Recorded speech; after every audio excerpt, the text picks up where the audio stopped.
Kummimootoriga lennukit saab üles keerata, et salvestada energiat, mida saab hiljem kasutada propelleri käitamiseks lennuajal. Ja kuigi hästi ehitatud lennuk võib saavutada muljetavaldavaid lennuaegu, võtab kummipaela üleskeeramine siiski aega. Seega tahan ma ehitada 21. sajandi üleskeeratava lennuki, kasutades kaasaegseid ehitustehnikaid ja superkondensaatoreid, mida saab käsigeneraatoriga mõne sekundi üles keerata, saavutades lennuajad, mis ületavad kaugelt üleskeeramise aja. Nüüd on energia salvestamine elektrina superkondensaatorisse väga erinev kummipaelast, kuid neil on ka mõningaid sarnasusi, sest superkondensaatorid saab käsivändaga generaatori abil elektriga laadida. Ja ma tegin seda ka ühes varasemas projektis, kus ehitasin suure raadioteel juhitava lennuki, mida toitsid superkondensaatorid aku asemel. Aga käsitsi laadimine võttis üle 2 minuti ja see andis lennuaja, mis oli veidi alla 2 minuti. Seega, et suurendada selle lennuaja ja üleskeeramise suhte, teeme lennuki väiksemaks ja tõhusamaks. Tavaline materiaal väikeste kummipaelaga töötavate lennukite jaoks on balsapuit, kuna see on väga kerge, kuid sellega töötamine on ka väga aeganõudev, mida oma prototüüpimise huvides tahan vältida. Seega kavatsen selle lennuki 3D printeriga printida. Nüüd on 3D prinditud plast veidi tugevam kui balsapuit ja vastupidavam, kui lennuk lõpuks alla kukub, kuid see on ka umbes 6 korda tihedam ja seega palju raskem. Aga minu arvates on see suur võit, kui saab lennuki minutitega välja printida. Ja hea disainiga usun, et suudame selle ikkagi väga kergeks teha. Meil on lihtsalt vaja lihtsat meetodit tiibade pindade katmiseks. 3-mõõtmelise printimise algusaegadel oli alati probleemiks prinditavate esemete kinnitamine prindiplaadile ning levinud lahendus oli kasutada maalriteipi, mis andis prindiplaadile tekstuurse pinna. Nüüd ma mõtlen, kas me saaksime seda kasutada, et kleepida 3-mõõtmeline print otse õhukesele siidpaberile, et luua tiibade pinnad. Ja õnneks, kuna tänapäevastel 3-mõõtmelistel printeritel on magnetilised prindiplaadid, saan ma kasutada mõningaid magneteid, et siidpaberit paigal hoida. Vaatame siis, kas see töötab. See ei tabanud magneteid. See on hea märk. Täidame selle lisapesa ära. Ja kas see jääb paberi külge kinni? See näeb hea välja. Ma ei näe, et servad üles kergiksid. Ja trükk tundub hea välja nägevat. See võib tegelikult toimida. Okei, trükkimine õnnestus, nii et võtame magnetid ära ja vaatame, kui hästi see tegelikult paberile on jäänud. Tead mis? Ma arvan, see on tegelikult uskumatult hästi külge jäänud. Ja nüüd on vaja ainult ääred ära lõigata ja meil ongi tiib olemas. See on nii lahe. Seejärel lõikasin tiivalt üleliigse paberi ära ja printisin katsetamiseks kere, millel on nina osas raskus, et saaksime teha liuglemiskatseid, ning printisin ka sabasektsiooni, kasutades sama siidipaberi tehnikat. Ja selle liuglennuki kogukaal on vaid 3,8 grammi. Aga kas see lendab? Olgu, hakkame pihta. See libiseb tõesti hästi. Sii lendad nii sujuvalt. Olgu, nüüd võrdleme seda paberist lennukiga. Kõigepealt paberist lennuk. Libiseb päris hästi. 3D prinditud lennuk. Kuna väike liugur näitas palju lubavaid tulemusi, hakkasin kavandama palju suuremat lennukit, mis suudaks kanda superkondensaatorit ja mootorit. See uus tiib prinditi 3 osas ja ma kasutasin kõverat šablooni ning kuuma puhurit, et painutada 3D prinditud detail õhuprofiili kujuliseks. Aga pärast tiivaosade kokkuliimimist oli selge, et see oli liiga nõrk. Seega printisin uue tiiva 2 pooles ja kujundasin keeruka tiiva struktuuri, et loodetavasti säilitada parem tiiva kuju. Kere jaoks tahtsin algselt kasutada sellist 3D prinditud struktuuri, kuid pärast rohket prototüüpimist oli raske hoida kaalu madalana ja samal ajal säilitada tugevust nii tõusu-languse kui ka külgsuunalise pööramise suhtes. Seega otsustasin kasutada midagi palju lihtsamat ja kergemat, süsinikkiust varrast. Ja tiib saab kinnituda süsinikvarre külge hõõrdesobitusega pilude abil, nii et tiiva asendit saab hiljem lennuki trimmimisel reguleerida. Seejärel printisin sabasektsiooni, mis tundus umbes õige suurusega ja kinnitub süsinikvarre külge samal viisil. Seejärel saab lennuki ette kinnitada ninakaalu teraspoldi kujul, et teha liuglustest. Ja alguses tundus, et see liules tõesti hästi. Tiivad paindusid ülespoole, moodustades dihedraali rullstabiilsuse jaoks ning lennuk lendas kenasti ja aeglaselt. Aga siis juhtus see. Alguses arvasin, et see oli halb ise. Aga tagasi vaadates on selge, et tiivad püüdsid õhku ja voltisid kokku, viies lennuki kontrollimatusse sööstlaskumisse. Ja isegi siis, kui ma selle õigesti viskasin, hakkas tiib aeg-ajalt võbelema ja lennuk sukeldus maa poole. Niisiis, kuidas see uus disain väiksemast tiivapindalast hoolimata lendab? Olgu, lühikese tiivaga liuglemise test. Ma ei suuda uskuda, kui hästi see asi nii väikese tiivaga lendab. Ja me oleme kindlasti lahendanud tiiva paindumise probleemid. Nii et me oleme lahendanud tiiva paindumise probleemi ja tundub, et see liugleb hästi. Aga see ei näe tegelikult välja nagu kõrge efektiivsusega tiib. See näeb oma lühikese ja ruudukujulise kuju tõttu pigem välja nagu langevari. Nüüd on tiiva ruudukujulisus tingitud selle lühikesest tiiva ulatust ja suurest tiivakordist. Nende mõõtmete suhet nimetatakse pikenemissuhteks. Ja sellel konkreetsel tiival on väike pikenemissuhe, mis on hea konstruktsioonilistel põhjustel ja manööverdusvõime jaoks.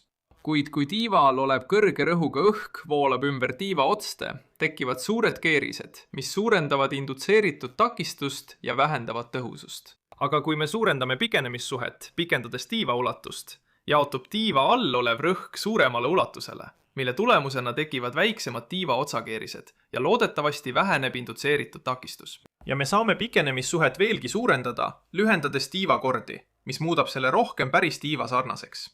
Ja ma usun ka, et lühem tiivakord kogeb väiksemaid aerodünaamilisi torsioonikoormusi, kuna rõhukeskus asub tiiva konstruktsioonilisele keskmele lähemal, mis loodetavasti vähendab igasuguseid väändemomente.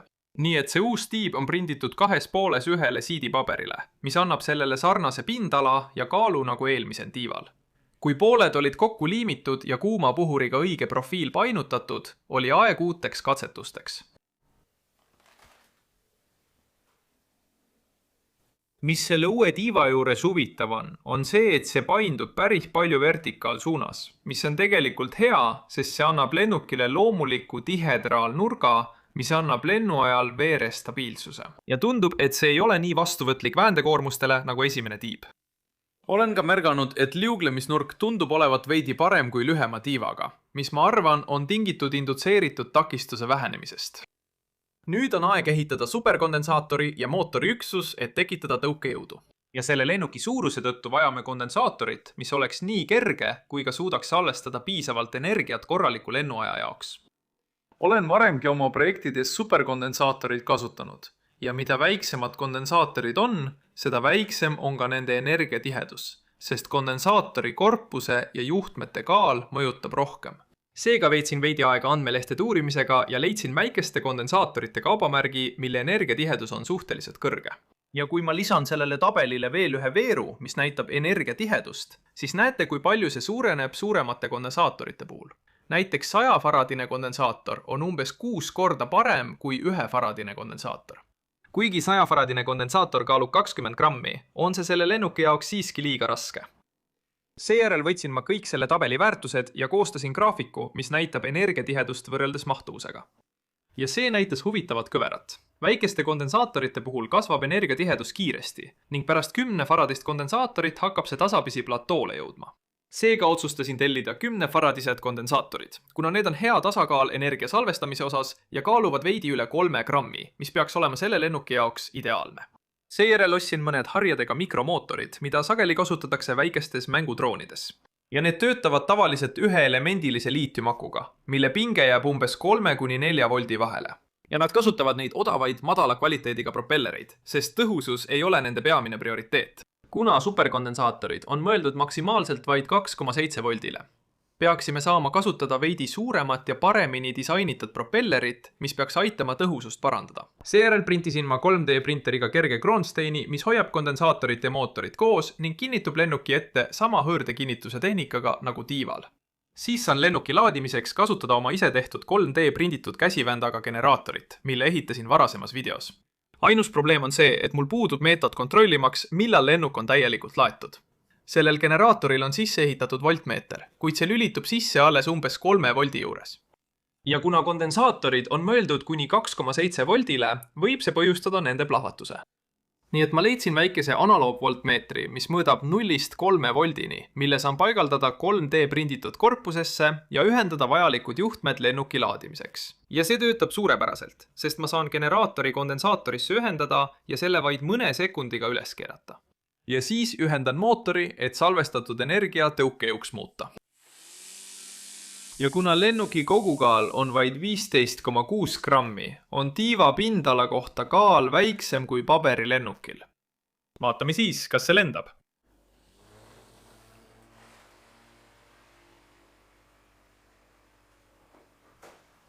See ei tõusnud päris nii palju, kui ma lootsin, sest lennuk peab lennu esimeses osas üsna palju tõusma, et kasutada kogu kondensaatoris olevat energiat. Aga keerame selle uuesti üles ja proovime veel kord. Jah, sellel ei ole päris piisavalt tõukejõudu. Õnneks on mul veidi suurem mootor, mis peaks andma piisavalt tõukejõudu. Ja ma kujundasin ka tiiva kinnituse ümber, et tõsta tiib kõrgemale, kuna see vähendab õhuvoolu takistust propelleri taga. Ja kuna tõukejoon on nüüd tiiva all, tehakse lennuki lennu alguses loomulikult tõusma panema. Seejärel, kui kondensaator tühjeneb, tasandub lennuk ja hakkab aeglaselt allapoole liuglema, kasutades loodetavasti kogu kondensaatorisse salvestatud energia maksimaalse lennuaja saavutamiseks. Õige, täna on siis katsepäev.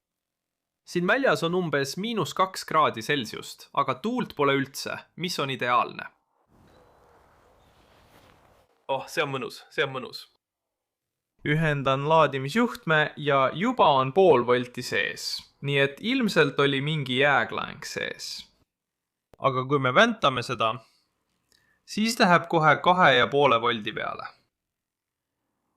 Tasakesi. Hakkame pihta. Oh vau, seal on kõvasti jõudu.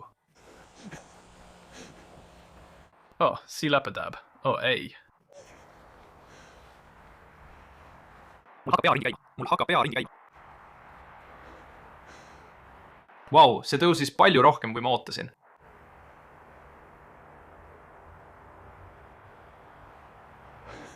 See lendab tegelikult väga hästi.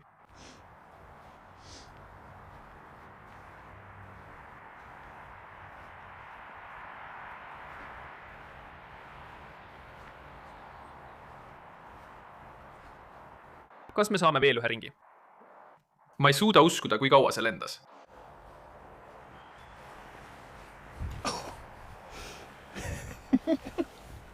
See oli nii lahe.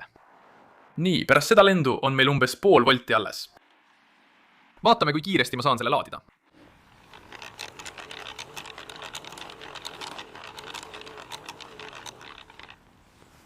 See oli päris kiire. Viin selle veel ühele testlennule. Nii, et ühendan selle vooluvõrku.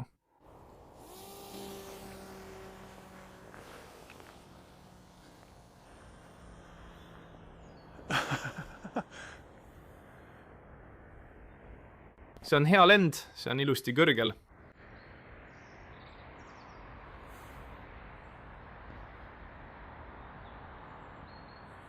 Vau, see on tõesti kõrgele läinud.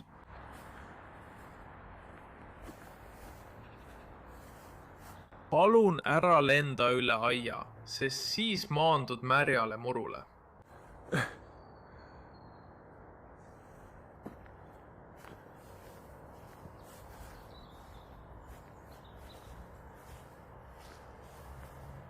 Siin see tuleb, siin see tuleb, siin see tuleb. Oh, täiuslik. Pärast 2 väga edukat lendu laadisin lennuki uuesti ja läksin veel ühele lennule. Aga lennukil oli raskusi tõusmisega. Ma arvasin, et võib-olla oli siidipaber niiskes uduses ilmas niiskust sisse võtnud ja see suurendas tõenäoliselt lennuki kaalu. Ja mõne lennu pärast oli niiske siidipaberist tiib täielikult kaotanud kogu oma tugevuse.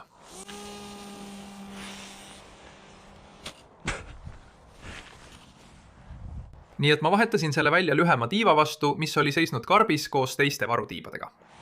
Aga ka see ei tahtnud lennata.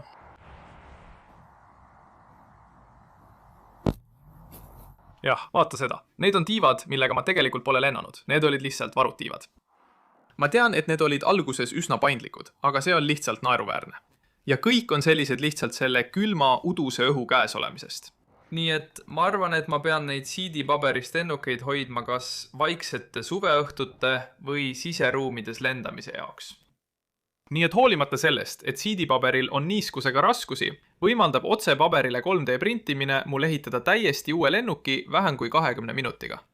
Ja lennuki kohta, mis lendab 4-sekundilise väntamise järel 45 sekundit, ütleksin, et see tõestab, et superkondensaatorid on tõesti elujõuline viis kaasaegse väntlennuki valmistamiseks. Suur tänu vaatamast!